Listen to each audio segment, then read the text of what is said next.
Notre Seigneur veut que nous soyons semblables à une fiancée et à un fiancé. S'ils sont unis par le Seigneur, ils doivent se reposer entièrement sur lui et apprendre à s'aimer l'un l'autre en toutes circonstances. Et, ce faisant, ils développeront en eux une ressemblance mutuelle. Avant le mariage, il y avait peut-être quelques différences, mais en vivant dans l'amour, l'union et l'unité, vous remarquerez beaucoup de ressemblances dans leur comportement et les traits de leur visage. Et cela par leur relation et leur union.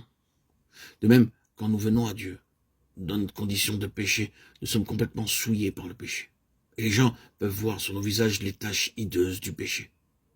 Mais dès que nous commençons à obéir à Dieu, nous voyons disparaître toutes ces marques, et la beauté du Seigneur Jésus-Christ apparaît peu à peu sur nos visages. Il y a une lumière particulière sur les visages de ceux qui sont vraiment nés de nouveau. Nous pouvons y voir la beauté de Jésus. Il nous est dit qu'en voyant notre Seigneur Jésus, nous serons tels qu'il est, quand il reviendra une seconde fois dans toute sa gloire, selon la promesse de 1 Jean 3,2. Nous serons semblables à lui, parce que nous le verrons tel qu'il est.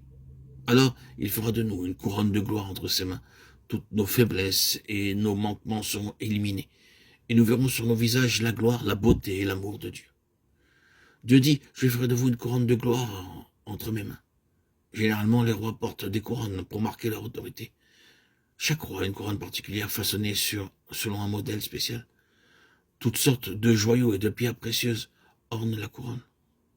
Lorsque le roi a un petit royaume, il n'y a pas beaucoup de diamants sur sa couronne. Il peut avoir un certain nombre de diamants dans son trésor, mais il ne peut pas les utiliser pour sa couronne.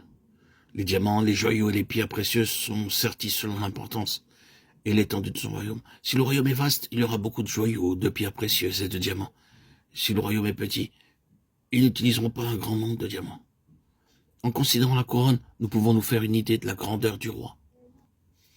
Dieu nous dit, je ferai de vous une couronne entre mes mains. Nous ne comprendrons jamais la grandeur du royaume de Dieu. Cette grandeur ne sera pas révélée par des anges grands et puissants. Dieu ne veut pas montrer sa gloire, sa grandeur et son royaume au moyen des anges. Il veut que nous soyons sa couronne et que nous soyons insérés dans son plan céleste. Les artistes, les orfèvres sont très habiles. À l'aide de pierres précieuses, ils préparent le joyau avec beaucoup de minutie, d'adresse, d'habileté. De même, en entrant dans son plan céleste, nous devenons une partie de la couronne du Seigneur. Jésus-Christ, et cette couronne sera vue et admirée par tous les anges du ciel. Le diadème royal est une couronne de beauté. Ici, la pensée est que la gloire et la beauté de Jésus que les anges n'ont pas vue leur seront montrées en ce jour-là. Nous sommes entièrement préparés par le Seigneur Jésus en vue de cette gloire. Nous sommes aussi appelés le sceau du Seigneur Jésus, âgé de 23. De même que le roi porte une couronne pour montrer sa grandeur et celle de son royaume. De même, les grands princes portent des chevalières. Celles-ci peuvent être faites de nombreux diamants et de pierres précieuses de couleurs différentes, provenant de diverses parties du monde. Comme la couronne, la chevalière est façonnée selon un modèle particulier qui évoque la gloire. Le diadème parle de beauté et la chevalière d'autorité. Dieu dit, je ferai de vous mon sceau, et par vous je montrerai mon autorité.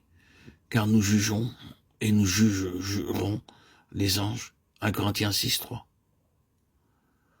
L'autorité de Dieu sera finalement révélée par ceux qui auront été sauvés par lui, et non pas au moyen des anges.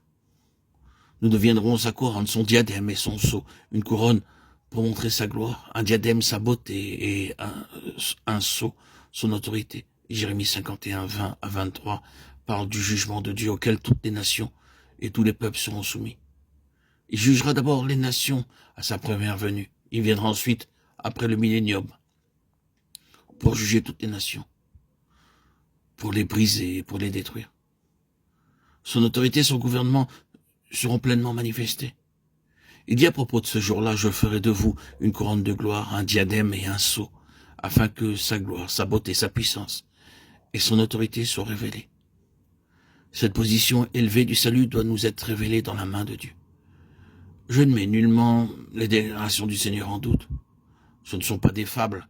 Quand les parents veulent faire dormir leurs enfants, ils leur chantent une berceuse, leur racontent des histoires, ou disent que le croque-mitaine va venir, et ainsi les enfants s'en vont au lit et s'endorment.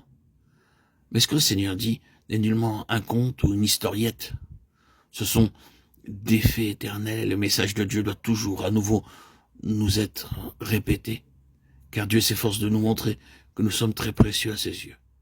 Et il veut que nous soyons sa couronne, son diadème et son sceau, afin que sa gloire, sa beauté, sa puissance et son autorité soient manifestées à travers nous.